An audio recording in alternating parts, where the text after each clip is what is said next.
সরকারের সঙ্গে সরকারের কূটনৈতিক বিবেচনা বা একটি নির্দিষ্ট দেশে কি ঘটছে সে সম্পর্কে মনোভাব ও পদ্ধতির উত্তর তিনি দেবেন না। শুভেচ্ছা জানবেন, স্বাগত জানাচ্ছি হ্যালো বাংলাদেশ থেকে। বাংলাদেশের সংখ্যালঘু নির্যাতন ও ইসলামিক খেলাফত নিয়ে মার্কিন ন্যাশনাল ইন্টেলিজেন্সের প্রধান তুলসী গ্যাবার্ডের করা মন্তব্যকে ঘিরে সামাজিক যোগাযোগ মাধ্যম সহ চলছে ব্যাপক আলোচনা। সোমবার সন্ধ্যায় এই মন্তব্য প্রকাশের পরে রাতেই প্রতিবাদ জানিয়ে বিবৃতি দিয়েছে বাংলাদেশের অন্তর্বর্তী সরকার। 3 দিনের ভারত সফরে গিয়ে সে দেশের টেলিভিশন চ্যানেল এনডিটিভিকে দেওয়া এক সাক্ষাৎকারে তুলসী গ্যাবার্ড বাংলাদেশকে নিয়ে করা এক প্রশ্নের জবাবে মন্তব্য করেন। তিনি বলেন, দুর্ভাগ্যজনক, খুব লম্বা সময় ধরে সেখানে হিন্দু, খ্রিস্টান, বৌদ্ধ, ক্যাথলিক ও অন্যদের উপর যে ধর্মীয় নির্যাতন, হত্যা ও অত্যাচার চালানো হচ্ছে সেটা আমেরিকার সরকারের জন্য তথা প্রেসিডেন্ট ট্রাম্প ও তার প্রশাসনের জন্য খুব বড় একটা উদ্বেগের জায়গা। বাংলাদেশের অন্তর্বর্তী সরকার ক্ষমতা গ্রহণের পর বাংলাদেশের যে সংখ্যালঘু নির্যাতনের একটি তথ্য তুলে ধরে ভারতীয় কিছু টেলিভিশন চ্যানেল এবং সংবাদ মাধ্যম, সেটা কল্পনাপ্রসূ একটি সংবাদ এবং সে সংবাদগুলোর কোনো ভিত্তি নেই। বিশেষ করে বাংলাদেশের যে সংখ্যালঘু সম্প্রদায়ের উপরে অত্যাচার, হত্যা, নির্যাতন যে খবরগুলো প্রকাশ করা হয় সেগুলো বানোয়াট এবং ভিত্তিহীন।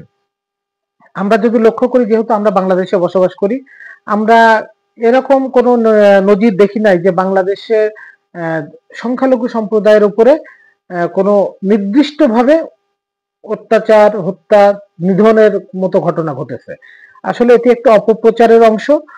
আমরা যদি বলি যে এখানে যদি কিছু রাজনৈতিক সহিংসতা যেটা হয়েছিল সেটা হচ্ছে 5 আগস্ট অভ্যুত্থান পরবর্তী সময়ে, সেখানে কোনো ধর্ম মেনশন করে আসলে ঘটেছে।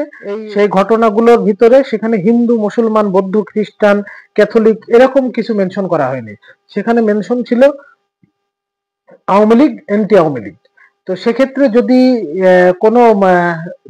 কোনো দুর্ঘটনা ঘটে থাকে সেটা হচ্ছে রাজনৈতিক সহিংসতা, সেটা কোনো ধর্মীয় ব্যাপার না। কিন্তু ভারতীয় সংবাদ মাধ্যমগুলো যেভাবে প্রচারণা চালিয়েছে বাংলাদেশ সরকার সম্বন্ধে, সেগুলো আসলে একটি ভিত্তিহীন, মন গড়া সংবাদ। এবং তারই পরিপ্রেক্ষিতে, এই সংবাদের পরিপ্রেক্ষিতে আসলে তুলসী গ্যাবার্ডের এরকম মন্তব্য আমার মনে হয় এখানে কোনো এবং তৃতীয় কোনো চিন্তা ভাবনা ভিতরে থাকতে পারে। এটা একটি ভারতীয় একটি প্রোপাগান্ডার অংশ জানিয়ে বিবৃতি দিয়েছেন বাংলাদেশ অন্তর্বর্তী সরকার। এই বিবৃতিতে এই মন্তব্যকে বিভ্রান্তিকর এবং বাংলাদেশের সুনাম ও ভাবমূর্তির জন্য ক্ষতিকর বলে উল্লেখ করা হয়েছে। একই সাথে অন্তর্বর্তী সরকার দাবি করেছে, গ্যাবার্ডের মন্তব্য সুনির্দিষ্ট কোনো প্রমাণ বা অভিযোগের উপর ভিত্তি করে করা হয়নি, বরং পুরো জাতিকে মোটা দাগে অযৌক্তিকভাবে উপস্থাপন করা হয়েছে। প্রায় 2 মাস আগে মার্কিন প্রেসিডেন্ট হিসেবে ডোনাল্ড ট্রাম্প দায়িত্ব নেওয়ার পর তার প্রশাসনের কোন শীর্ষ কর্মকর্তা এই প্রথম বাংলাদেশের পরিস্থিতি নিয়ে প্রকাশ্য যুক্তরাষ্ট্রের গোয়েন্দা বাহিনী প্রধানের বক্তব্যই বাংলাদেশের প্রতি যুক্তরাষ্ট্রের মনোভাবের প্রকাশ কিনা। মিস গ্যাবার্ডের এ মন্তব্য এখন বাংলাদেশকে কি বার্তা দিচ্ছে? দর্শক, সেই কথাটাই, মানে যে পুরো কথাটা হচ্ছে এটা যে বাংলাদেশকে আসলে ভিন্নভাবে উপস্থাপন করেছে ভারতীয় সরকার এবং ভারতের কিছু মিডিয়া, যে মিডিয়াগুলো আমার মনে হচ্ছে যে বাংলাদেশ হচ্ছে মিডিয়া ট্রায়ালের শিকার এবং ভারত কর্তৃক এই মিডিয়া ট্রায়ালের কারণে বাংলাদেশের ভাবমূর্তি বহির্বিশ্বে ক্ষুণ্ণ করার যে অপপ্রয়াস চলছে তারই একটি বহিঃপ্রকাশ হচ্ছে তুলসী গ্যাবার্ডের শাসন। বাংলাদেশ সম্বন্ধে তার এই বিরূপ যে মন্তব্য, এই মন্তব্যকে তারা যাচাই বাছাই করে দেখবেন। বাংলাদেশে আসলে এরকম কোনো ঘটনা ঘটেনি, এটি কোনো ধর্মীয় সহিংসতা ছিল না, এটি ছিল একটি রাজনৈতিক। তুলসী গ্যাবার্ডের এই মন্তব্যের পরে বাংলাদেশে হিন্দুর উপর হামলার অভিযোগ নিয়ে মার্কিন পররাষ্ট্র দপ্তরের ব্রিফিং এ প্রশ্ন করা হয়েছে। গতকাল সোমবার ব্রিফিং এ মার্কিন পররাষ্ট্র দপ্তরের মুখপাত্র ট্যামি ব্রুসের কাছে এই প্রশ্নকারী বলেন, মার্কিন প্রেসিডেন্ট নির্বাচনের কয়েকদিন আগে প্রার্থী হিসেবে ডোনাল্ড ট্রাম্প বাংলাদেশে হিন্দুদের উপর হামলা নিয়ে কথা বলেছিলেন, উদ্বেগ প্রকাশ করেছিলেন।